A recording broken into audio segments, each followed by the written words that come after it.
going viral was never part of the plan either. Like, we didn't go in with the objective of going viral. We're just like, hey, I just want to learn how to make good organic content. I want to build a community. I want to tell people what we're about, how we approach business, what went into making this product.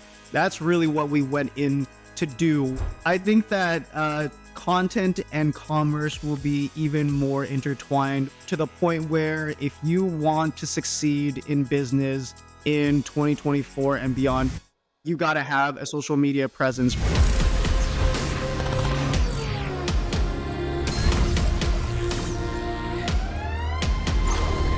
TikTok is by far one of the most interesting places to sell a product in e-commerce right now. And it's a hard formula to get right. It's different from every other marketplace in the sense that it is so close to how well a product performs is so closely tied to the content that's produced hand in hand with the product. And the show, like we've been saying, is all about this crossover, this bridge between human and machine, right? And I can't think of a better example to talk about that bridge than TikTok today. The very human element of content creation, of representing yourself, putting yourself out there on TikTok, and the machine aspect of AI, of TikTok itself as a technology platform. The list goes on and on. Sudscrub is a very interesting brand and a very interesting story. These guys have figured out just an incredible way to sell their product, which is a scrub in the shower that they created themselves. They customized the product themselves. They designed it themselves. Very interesting story. They figured out how to sell this product on TikTok, and they've done exceptionally well. I really like this conversation because it's a real story about the hardships of becoming an entrepreneur and the hardships that these two guys went through to get to where they are today. But not only that, they talk through their process for how they went viral, for their content ideology, for what they do to progress and grow on TikTok primarily. But another reason this conversation is interesting is because they blew up on TikTok, but they also sell on other platforms. So they sell on Amazon. They sell outside of that. And I think there's a lot that we can learn here, especially since this audience that's listening to this is primarily focused on Amazon, maybe a little bit of Walmart, etc. There's a lot to learn here. This is one of my favorite conversations so far. I love these guys. They are so excited. They're excited guys. They're on a really good path and they're crushing it right now. Let's get started with the story behind Sudscrub. All right, everyone. I'm here with the founders of Sudscrub, Stephen and Ray, and I got the names mixed up. I had one shot to guess who was who. When they both came on the screen, I had a 50-50 shot and I botched it. So we'll get to intros and everything. Stephen, Ray, want to thank you so much for coming on the show. This is a huge opportunity for everyone listening to get a really good perspective on TikTok, the current state of e-commerce, content, and how things are really changing. I think the best way to introduce yourselves is to talk about the beginning of everything. So let's start there. Steve and Ray, introduce yourselves, and also, how did Sudscrub start? Where's the beginning of all this? Yeah, Cam, thanks for having us. I'm Ray, and I'm Steven. If you didn't know already, we're twins. So the idea for Sudscrub came to us at the height of the pandemic. This was 2020, early 2020. We were stuck at home, and everyone, including ourselves, were hyper aware of germs at that point, right? Remember when we were all Lysoling our packages? Like, now I look back at it, I was like, that looks pretty ridiculous now. Yeah. But yeah, we were all Lysoling our packages, and it really made us reevaluate everything in our lives, everything that we touched, and especially things that we're using to clean ourselves, right? And one thing that bothered us was the shower tools that we're using to clean ourselves. Steven and I have been longtime users of those plastic loofahs. Those plastic loofahs. Yep. And the thing is that we never had to really question it until the pandemic. And so as we started doing more research, we found out that it breeds a lot of bacteria. Everything that you scrub off your body, it sits in a warm environment. That's just really conducive for the growth of bacteria and fungi. And I was like, what? I'm going to go in the next day in my shower, I'm going to rub that all over my body again? I thought the whole point of it was to get clean. And if these tools are not clean themselves, then how are they getting us clean? And so Steve and I looked at each other and we're just like, we think we can make a better version of this, right? Something that's antimicrobial, that's able to resist this bacteria and fungal growth, so that we can ensure that every time we shower, we're scrubbing ourselves with a clean surface every time. So that's kind of how the idea came about, right? And up to this point, there were no other products on the market that were truly antimicrobial. You saw silicone scrubbers, but the thing is, like, silicone itself is not antimicrobial. It's a huge misconception. It's a huge misconception. This is interesting because, okay, I told you guys this before we started recording. I am a user. I'm a daily user of Sudscrub, right? I just love the product. But I was also a user of the silicone loofah, because I was like, man, the normal loofahs, like, I honestly hated. The silicone made sense. It was easy to clean, whatever. So I find it really interesting that you guys have, the birth of this idea came out of like the COVID situation. But there's an interesting aspect to you guys actually even thinking about being able to create something like this, right? So do you both have a background in releasing, creating products? Like, where does that come from? So my background is, among a lot of things, is in product development. A few years after college, I worked in customer service. I worked as an assistant for like $10 an hour. I was like basically eating glass right out of college because no one wanted to hire me. And I was like, look, I just wanted to have my own business and create something. That was always been the goal, right? And then at that point, Steve and I both worked odd jobs, and we're just like, I just want to learn how to do this. And so I got into being a product manager at a consumer packaged goods company. And there I kind of learned how things come together, working with different BUs and basically being in charge of launching this product from inception all the way to the product launch and post-launch as well. And we had a business before Sudscrub as well. Yeah. It was in clothing, but it gave us a bird's eye view of how to create things from scratch. Because when we were doing our clothing brand, we did a cut and sew. Basically, what we didn't do was go buy blanks and print our logo, and then we wanted to figure out how to make clothing from scratch. And because we didn't have experience with that, that's one of the things that led to the downfall of that company. But we have Sudscrub now, a totally different story. We took what we learned from that and applied it to that's really, really cool. So you both have backgrounds, and obviously one failed business led to the creation of this. And you had this brilliant idea. Honestly, it made so much sense. There's a huge gap in the market, and you created this thing. What did the creation of the first like Sudscrub look like? Right, we're not engineers, so a lot of it was trial and error. So the first version looks like this, actually. So it has a similar shape. However, it has like really like kind of like tiny bristles like this, and it even has like an inner compartment right here. And the idea behind this was that why we wanted to create this inner compartment was that when you put soap and water on top, you through these holes, it'll get into this inner compartment. And we had a step where you kind of swirl and mix the water and soap together to kind of help it make it lather. And you could also use it to stuff your, put some bar soaps in there. However, the flaw with this design was that it tried to do everything, and it didn't do anything particularly well.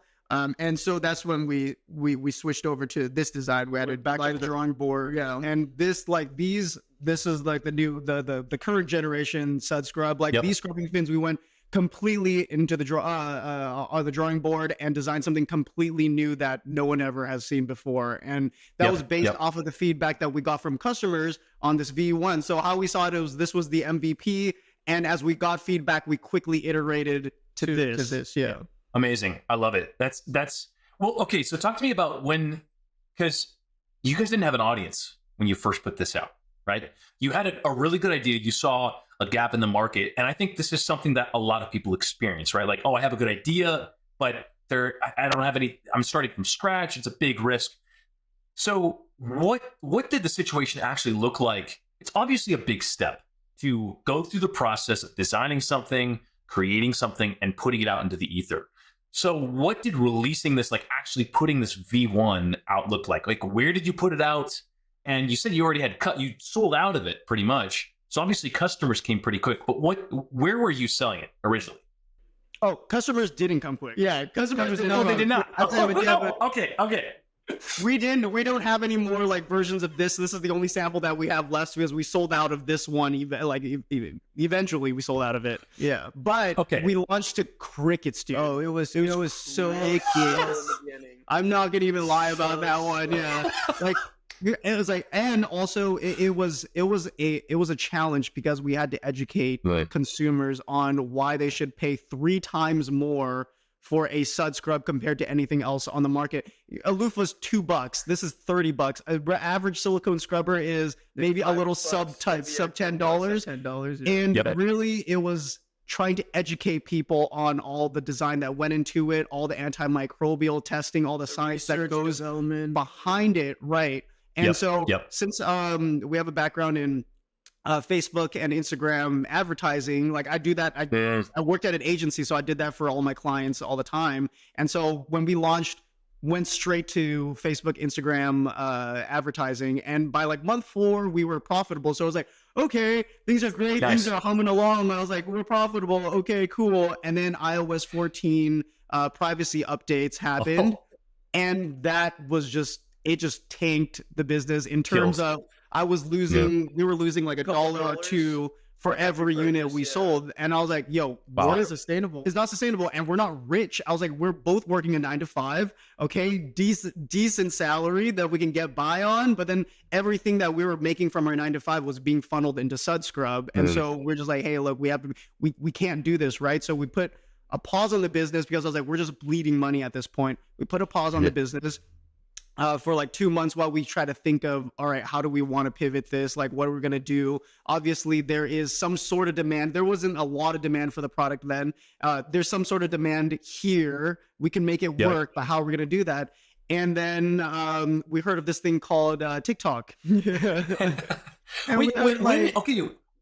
is this? What year is this? Oh, this is obviously after COVID, or during COVID maybe.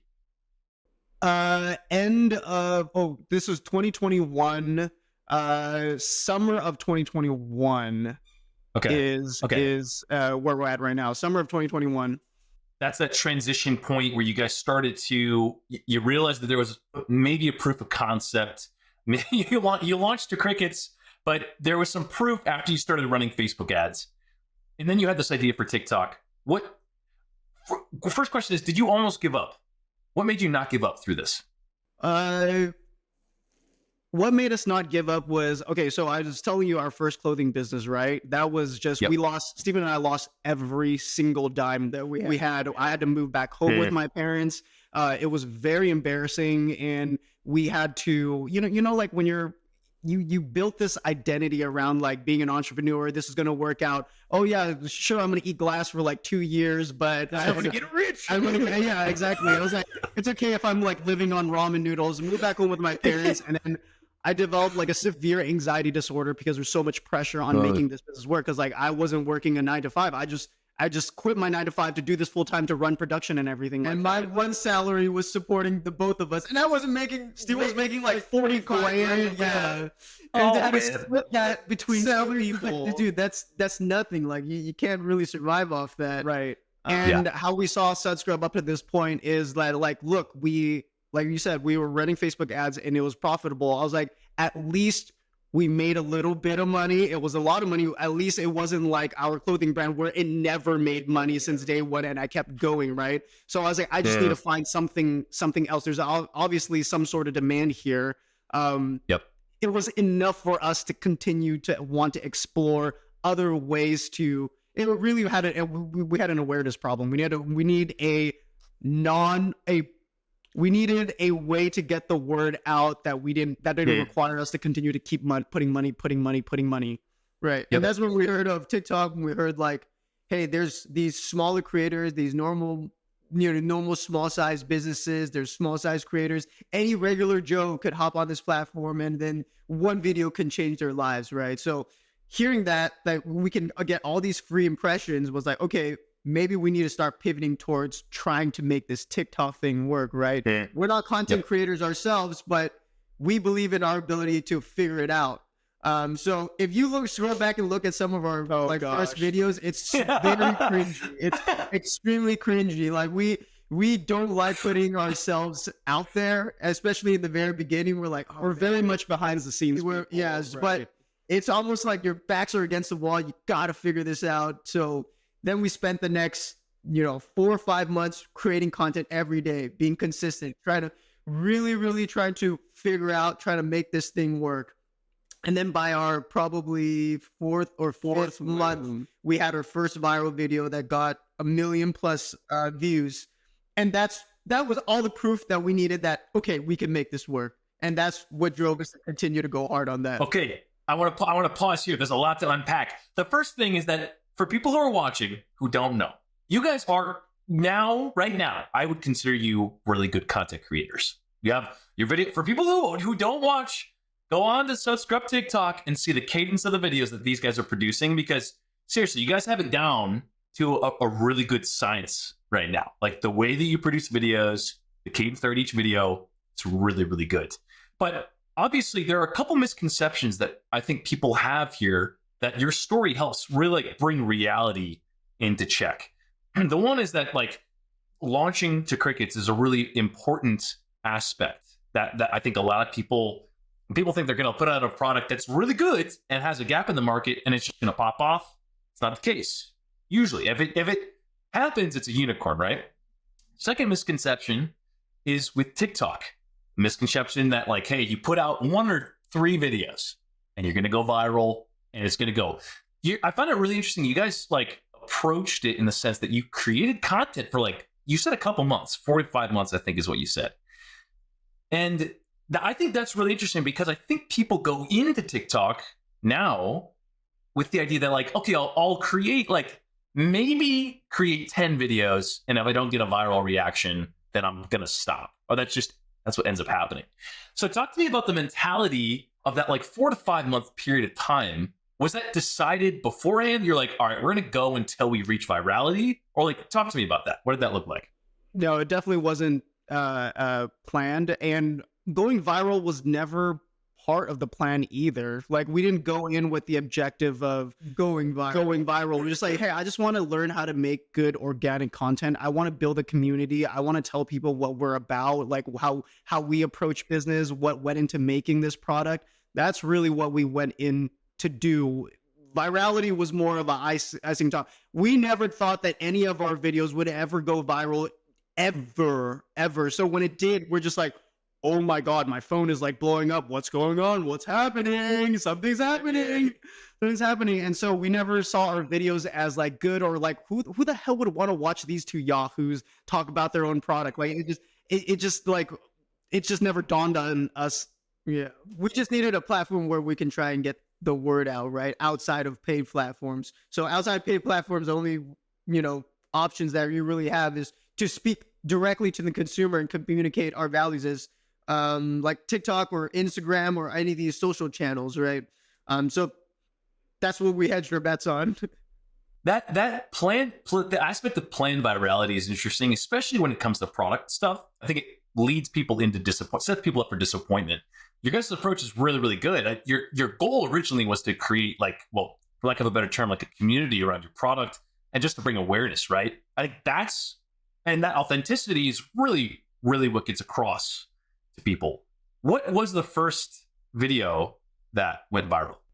So the first video that went viral was me just explaining the thought process behind the product. So I think it was the hook was 3 reasons why I created Sudscrub, and I walked them through those 3 reasons why we created. So like loofahs are dirty, or like they're bad for the environment. Here's why we chose silicone. Here's why we walk them through like how we designed this product, how we solved for those issues, and people really resonated with that. And it showed us that, okay, there's this, as you mentioned, like huge gap in the market. There's this need for this product. They might not know it yet. Yeah. So even now, like we have like a saying in our company, we're the best product that no one has ever heard about. Because people don't know about it. Yeah, because our total addressable market is huge. It's gender. Our product's not gender specific. It's not age specific. So the TAM is a huge on it. So we always knew that the potential for the business can be big, right? And like I was saying earlier, that there's a lot of education in terms of why people should be paying 3 times more for your product versus anything else. Yep. It was social media became an exercise of finding the people that did get our message. It was not so much trying to defend ourselves, but really how can I what we call it, like train the algorithm to find to find the right people that will understand my message, that understands the value, and how can I continue to test and explain it in a better way that people will understand. So in those early days, it was all about testing types of content. Now we can't test as much as we did in the early days, because in the early days, like I can make 5 different videos, I change out the hooks or like how I said certain things, and it would be fine because no one would see them, right? And I just go with the one that, but now it's just like, all right, I can't do that anymore. It can be like, hey, yo, what the hell are you doing? Putting out 5, 6 pieces of content that are essentially the same. The same. Yeah. That's just like the first 5 seconds are different. It's like, the difference between, and this is what, again, I talked to you about the difference between a core part of our existing audience. I take a metrics and of this podcast. People that are familiar with Amazon know that it's primarily a search engine.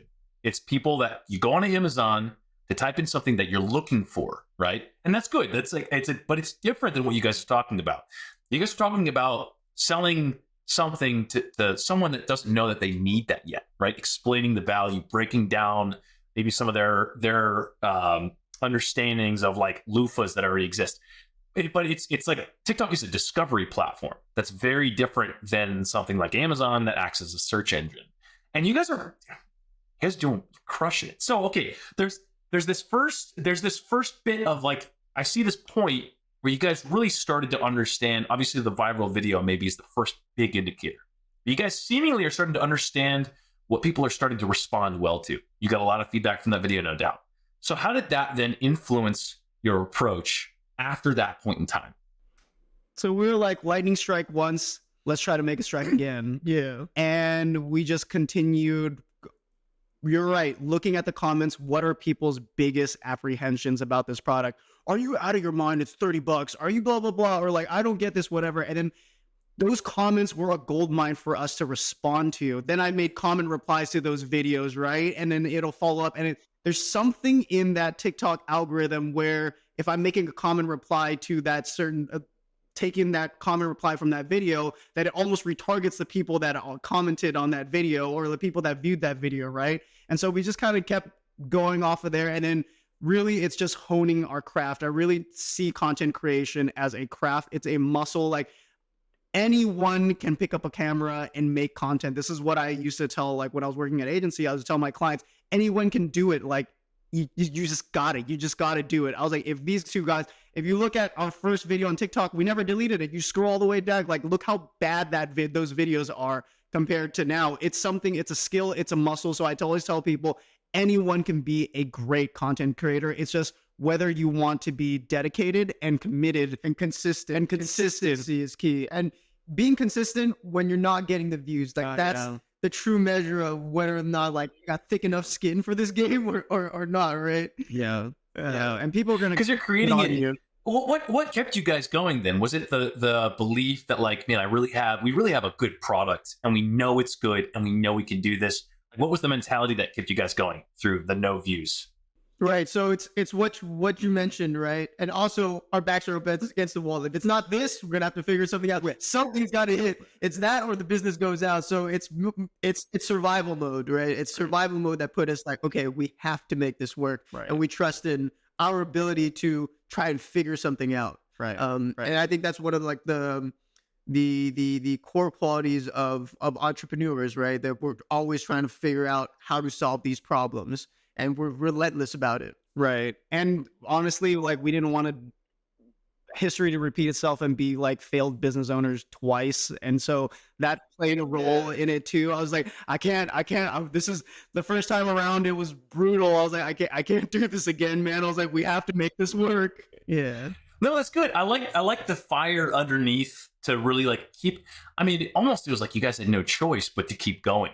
And I think there's something there that a lot of people tend to miss or not have. And I think I see that. That's like a really unique, it seems like a combination of a lot of really good things that brought, here's the thing: people don't realize that when looking at you guys today, and that's why I love the stories, because it really pulls reality into check and it shows where you guys came from.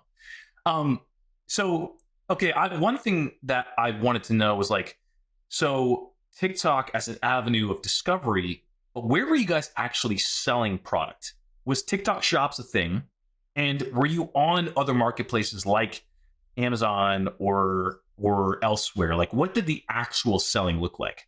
Right. That's a really great question. So TikTok Shop didn't get out this, didn't exist until probably last September, year, yeah. August, September-ish. That's when TikTok Shops have it. But from before then, we were basically using our TikTok as a funnel, right? So we had our website link. So we would try to drive traffic over to our website. And that's where our sales would happen. But based off how people are shopping nowadays, like we know like that Amazon component is a huge thing. And that's part of my background too, was helping brands scale on Amazon. So I saw the opportunity there. When people come across your product, whether that's through an ad or they hear about it from a friend, most of the time the first thing they do is search Amazon, because the 2-day shipping, it's how they prime their buyers to shop nowadays. So we're like, okay, we have to have an Amazon presence as well. So we were able to capitalize on two things. One was creating demand for our product on TikTok, right, via TikTok, but also leveraging existing demand for this type of product on Amazon, right? We knew people were searching search terms for like silicone body scrubber or body scrubber, those kind of stuff. It had decent search volume. So we capitalized on both like the organic search side of it for Amazon, as well as generating the demand through TikTok, through our content. So that's how those are our two main channels, right? And like you can literally, there's a direct correlation between every time we went viral and every time the sales spiked on Amazon and our website. Right. So our strategy in the beginning was like, okay, we can go viral and stuff, but we wanted to be in places where it made it easy for someone to buy, right? Rather than them search on Amazon, we're not there. Oh, you're going to have to. And you lost them. You lost them, right? It's very hard to get them to, okay, now I'm going to, unless they're super interested in your product, to go to your website and buy or search where it's available to buy. Social media drove everything. Yeah. Of course. And that's the future of e-commerce, right? Is this blend of content and commerce, of buying.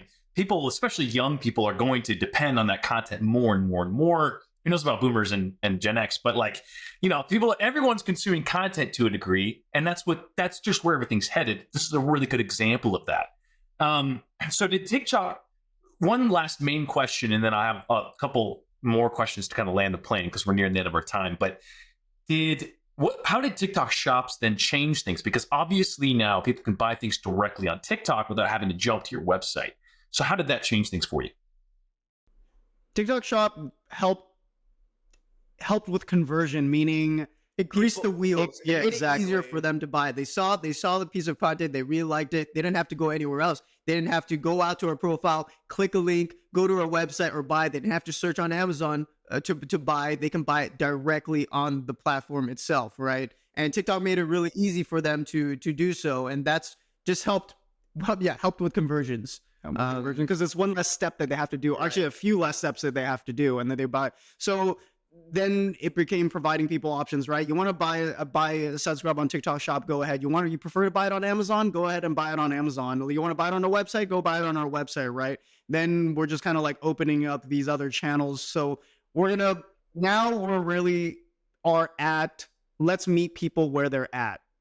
We know that we can get awareness through our social media channels. Let's meet people where they're at. Let's be available where people want to buy it.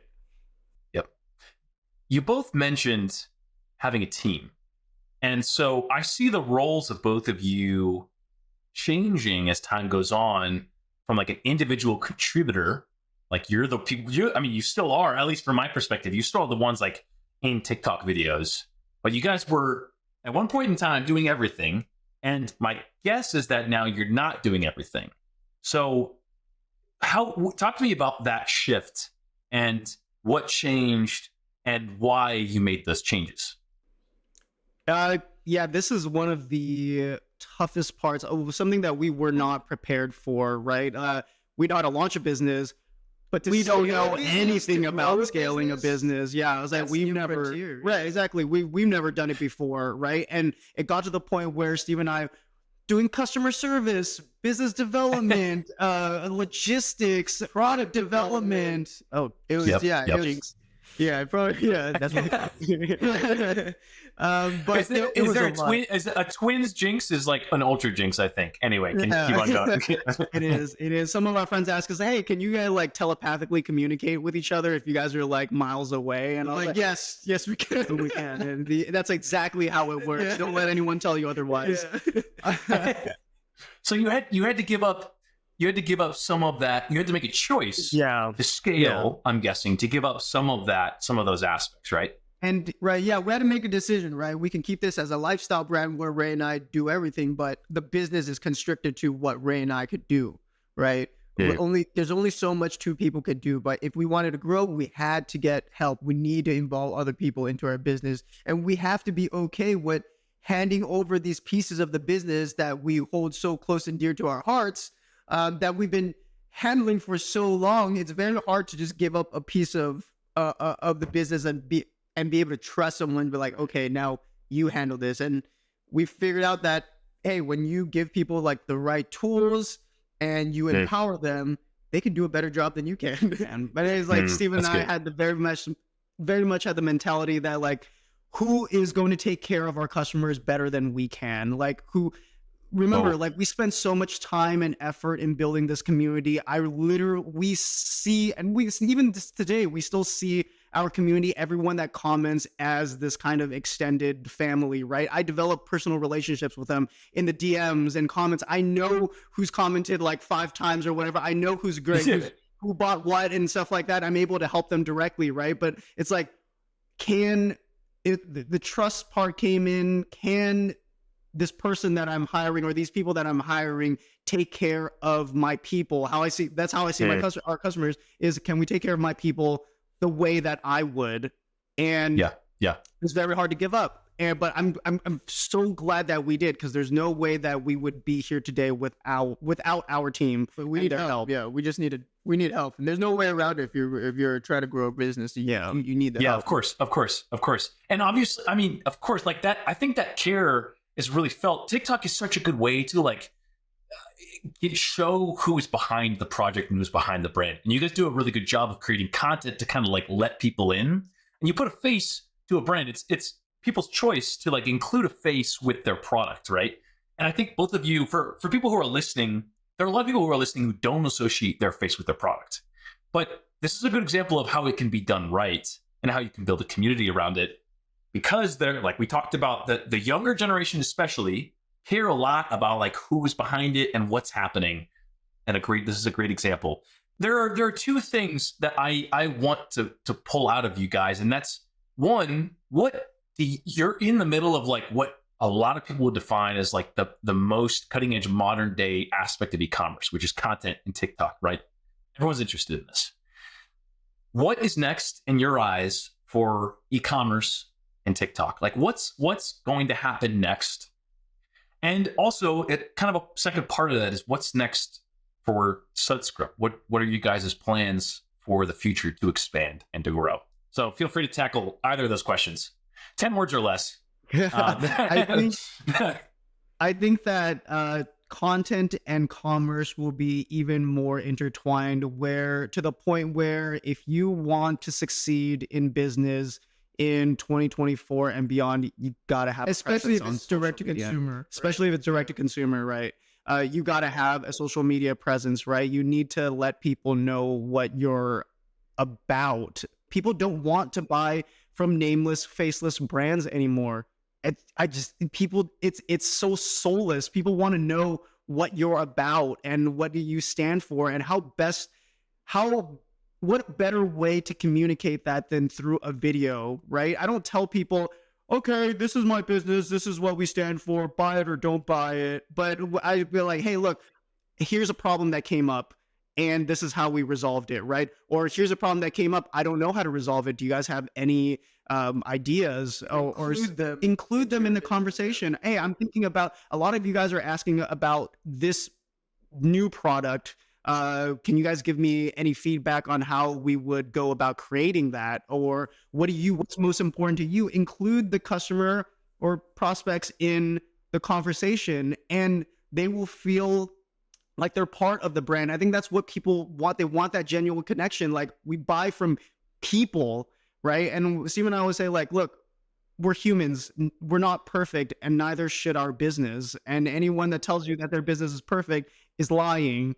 And so we show all the cracks in our business to people in a very public way, so that people understand that, yeah, we make mistakes, and part of being human is learning from those mistakes and doing better. So if we have any delays on product launches, right, I straight up tell people, like, look, here's what I'm dealing with. Here's what I'm dealing with, right? They will understand you. They will understand better. They will thank you for it. And you won't have people going like, where's my crap? Where's my shoe? Where's my shoe? Yep. Right. They'll understand. Yep. Yeah. That's to that point. And then Steven, I want to hear what you have to say about Future of Ecom as well. But I just bought, man, I've been buying products from TikTok. This is bad. No, this is actually good because I love the stuff that I'm seeing. But Jesse Isler came out with the big ass calendar. Have you guys seen those TikToks at all? Okay. So this guy, oh man, they retargeted me hard with these, but it's one calendar with, it's an enormous calendar with every single day on it for the new year. And I like having a physical view of my year ahead to plan out, like, okay, what's happening. It's like literally a big poster, and it's literally called the big ass calendar. And it went viral. His content went viral promoting this calendar. I ordered it, actually not from TikTok Shop. I ordered it from his website, and huge delays. And they didn't put out any content associated with the delays. And all the ads and all the videos people started seeing again and again and again. And now all the comments on all the videos are, where's my calendar? Like, where's my product? Where, and it's like full of negative people with bad experiences that, literally, if a video on TikTok would have been put out to say, here's why it's late, I would have been like, oh, no problem. And people would have been like, no problem at all. But they didn't put out anything until, like, it's been a month since I ordered it. And it's just like, that's a good example of like using content to your advantage or how it can turn against you, right? Right, So, right. And we always try to err on over communication rather than under communication, because I rather you have too much info. And people are a lot more understanding than businesses think they are. Like, they want to be like, oh, I don't want to like show my mistake. I don't want to show that I want. People are really understanding. I've had some of the best customers, like they'll like, say we have a customer buying stuff from buying a Sudscrub all the way in Paris, right? And like, it takes a month to get to them. Somehow the package got lost. Some of the package got lost, but then I was just like, dude, like, I'm in this with you. I will figure it out. I was like, I'll ship you out another one. I was like, I will fly to Paris. I'll fly to Paris. No.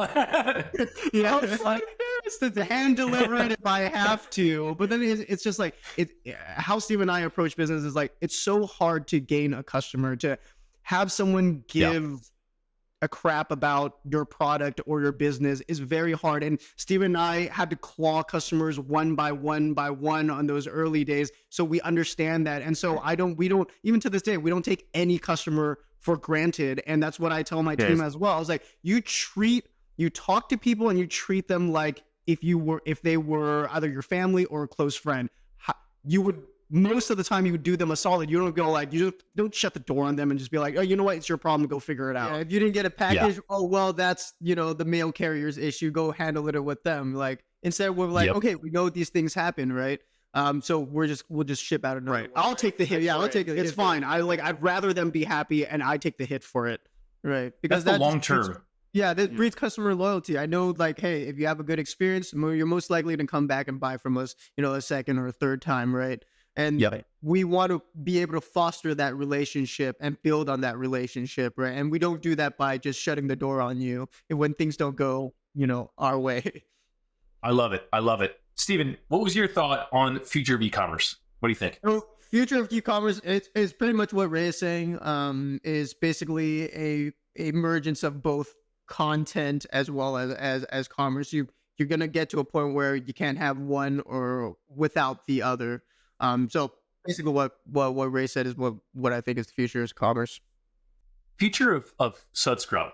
So what does the growth trajectory look like? I saw recently that you guys came out with, it was a face Sudscrub, right? It was maybe that's not.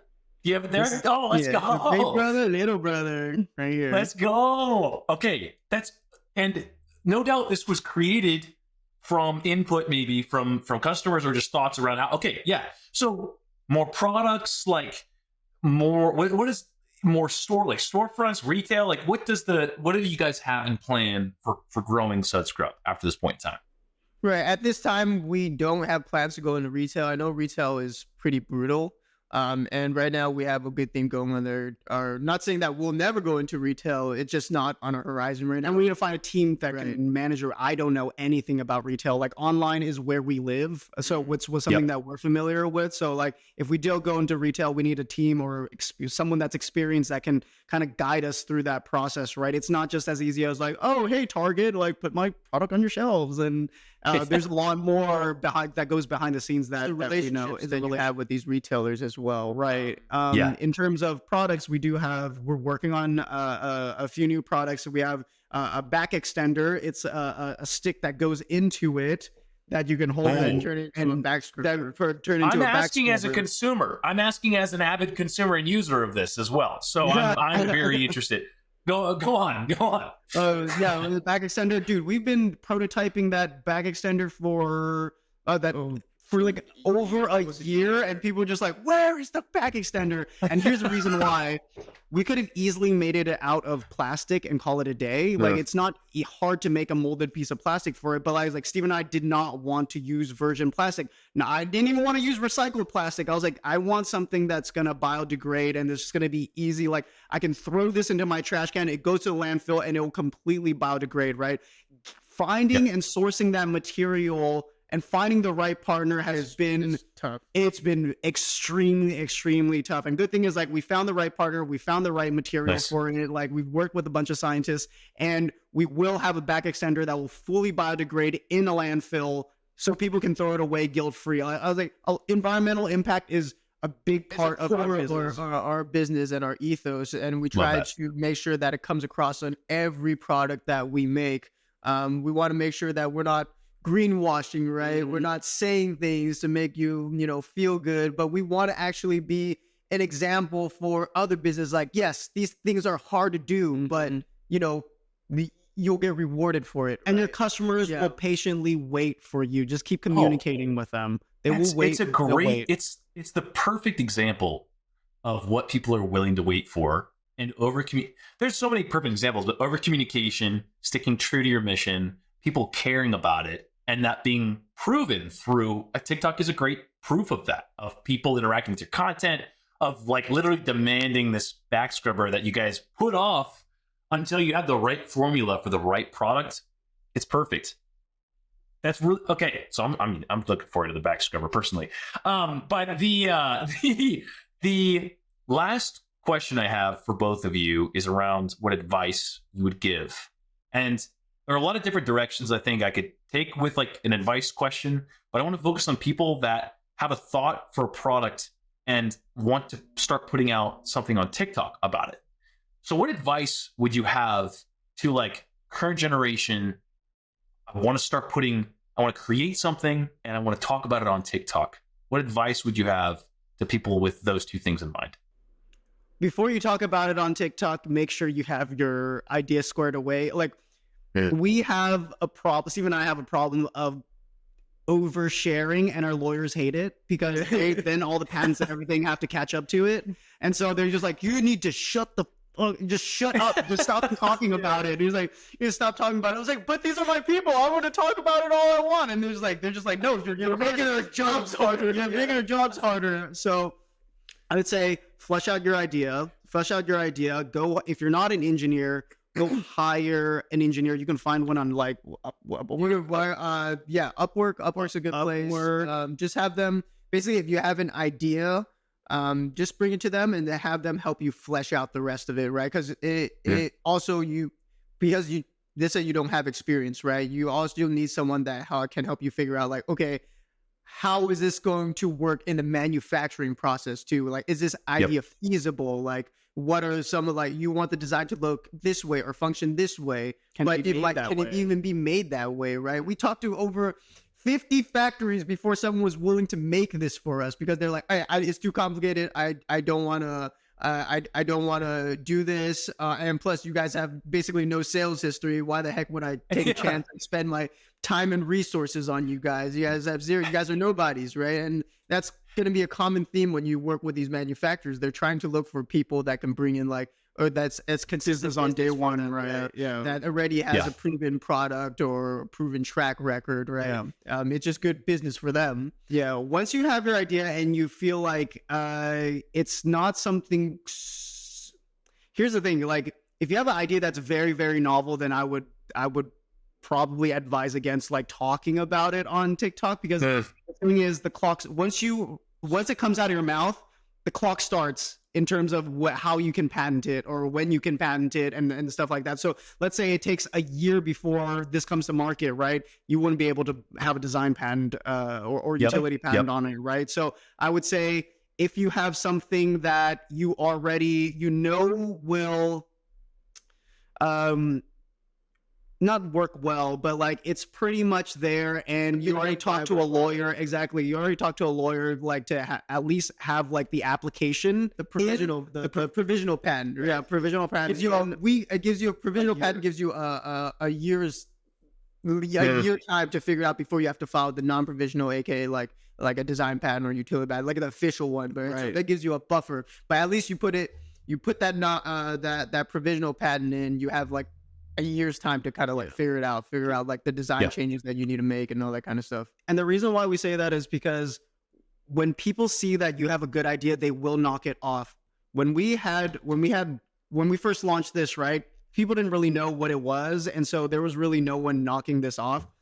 The knockoffs from China, like the counterfeit. Oh my! It came so swift, and then they started like making like so like dealing with counterfeits is kind of a big thing for us. But thank God we had those design patents and utility patents like in place in several different countries already like going, right. And so we had our design patent awarded, our utility patent awarded, and only now 3 years later can I stop people enforce it.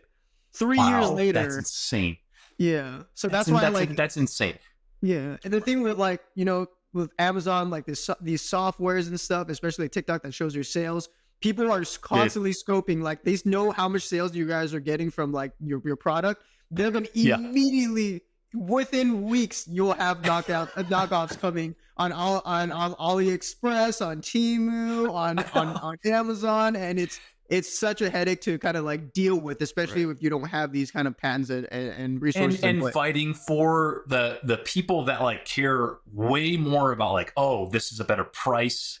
I can get the same thing for $5 from Temu. Right. And when it's not the same thing at all, it's not the same brand. Like counterfeits are huge. I'd imagine that, especially with TikTok shops, is difficult to deal with. So that's more like the Wild West aspect of e-commerce. Amazon might be a little easier since they're a more established marketplace. But right. And we had to go out on social media and tell people, like, people informed them. New people thought that we were just getting this from Temu and then just slapping our logo on there. Oh my goodness. So new people that didn't know us were just like, I could just buy this, blah, blah, blah. This is the same thing. You're scamming people. And until they get it and they realize. So we had to do a lot of content, like showing people the differences, and then really leaning on our customers or people who have bought like a fake Sudscrub, right? Had a negative experience with it, come to us, and then we have to tell them like, hey, that's not the real one, right? And communicating to people like, hey, look, guys, it's really a safety issue. I was like, if you think that you're buying a fake Sudscrub and it has the silver and zinc and it's antimicrobial, you're sadly mistaken. Even the quality, even the silicone is not actually silicone on the fakes. They're actually plastic. And so we had a materials expert look at it, and people were just like, wait, this is TPE, which is thermal elastic. Thermoplastic elastomer. This is not silicone. It just mimics silicone, but this can leach chemicals and stuff like that. So there's a lot of we go back to like kind of educating people that there's a difference between this and what you see on Temu. Because the thing is, on Temu, they're using all our images. They're stealing all our images, so people think that's the same thing. It says the Sudscrub. Yeah, so this is exactly what we're No, using for our it's like website. literally you. It's like literally you guys. Like it's Some literally people have used our you in the photo. videos. Yeah, some people actually used our videos and put it on their stupid listing. I was like, "That's my face." I was like, "You're using me? You're not even covering my face up." I'm looking forward to. There's this other interesting aspect of e-commerce I'm really looking forward to, which is an educated consumer. That like people care more and more about the product and about where it's coming from. And sometimes some people just aren't simply aware of the fact that all this stuff is happening. I'm really looking forward to when people are educated about the stuff that happens like this, and they will buy, like they'll be aware of it, and that'll help, I hope, decrease like the purchasing even of these knockoffs. They'll know that like, okay, Sudscrub is the brand, that Ray and Steven are the guys, and I want to buy from them. Even if I see their face on some Temu listing, it might not be them. Yeah, so our customers are really educated now. They'll be like, they'll even ask us like before they buy, "Hey, I saw you guys on Flip. Are you guys actually selling on Flip, or is that someone else?" And then so they're really good about asking us and checking with us first, because the last thing I want is, because we had so many customers reach out to us having bad experiences with using fake scrubs, breaking out in rashes and all that stuff, and so it's more of like care, Safety concern for our consumers. Yeah, right? exactly. If you're buying Of a product course. from us, so like I want to make sure that you have a good experience. But if you're buying a fake, like I obviously have no Yeah. control over what happens to you, and I don't want Right. that to be associated with us because Yeah. the product didn't come from us. Yeah. So Steve and I are less concerned about people making fakes to knock us off, but we're more concerned about people buying those knockoffs thinking that it's us and having a bad experience with it. I was like, that's what drives us to get all the counterfeits like off, because I was like, it's so messed up when people are getting these like inferior products and thinking that it's the real thing, and then Of course. has rashes and something happens to them. Yeah, exactly. So we're just like, hey, look, it's more of it's for them than it is for us. I was like, hey, if you knock us off or whatever, like, it's a concern for It people. is what it is, but yeah, the safety concern, and also like the staying legitimized in people's minds as a business too, as a brand. Like, oh, I had a bad experience with this scrub. Sudscrub sucks, when it's not actually your product. Yes, I see where you guys are coming from. I think this interview, your guys' story is a great example of like the perfect combination of a lot of different things. But it's the perfect combination with a lot of mistakes in between, a lot of really like hard things as well. People think that this type of thing, especially with TikTok, is like instant gratification, instant success. Like your guys' story is a really good example of what persisting can lead to, especially with a really good idea, really good product market fit, calculated decisions, and dedication to the process. I got to hand it to you guys. Your Sudscrub is an incredible business, and you've done an incredible job. I've been in this industry for a long time. Sudscrub is doing so many things right. You both are doing a lot of things right. And I'm grateful that you both took time to be here and to talk through your story. So Ray, Steven, thank you so much for being here and sharing the Sudscrub story. Obviously, I'm going to be using the product every single day. And I hope that through this interview, a lot of people discover you guys as well as the brand in addition to all this. I'm looking forward to seeing what else you guys come up with, because I think you guys, you just really understand how to do it right. So Ray, Steven, thank you again so much for being here. Thank you so for much, having us, Cam. Thanks for I having me. appreciate it. Thank you, everyone, for joining me. Thanks for being a part of this. I really hope you like this conversation. I love those guys. Sudscrub guys are crushing it. Amazing story, amazing product. I'm really excited to see where they go. And I'd encourage you all, I really hope you learned a little bit more about TikTok. I will have more conversations with TikTok brands down the line. I think there's a lot to understand from these brands that are crushing it on TikTok, either exclusively or partially, especially since TikTok seems to be, there's something there that is just like the modern day and the future of the modern day e-commerce and the future of e-commerce. And since it's so closely tied to content itself, there's just a lot there. So I intend to unpack that more, especially as we dive into that bridge between human and machine. All that being said, thank you so much for joining me today in Human in the Loop, and I will see you next time.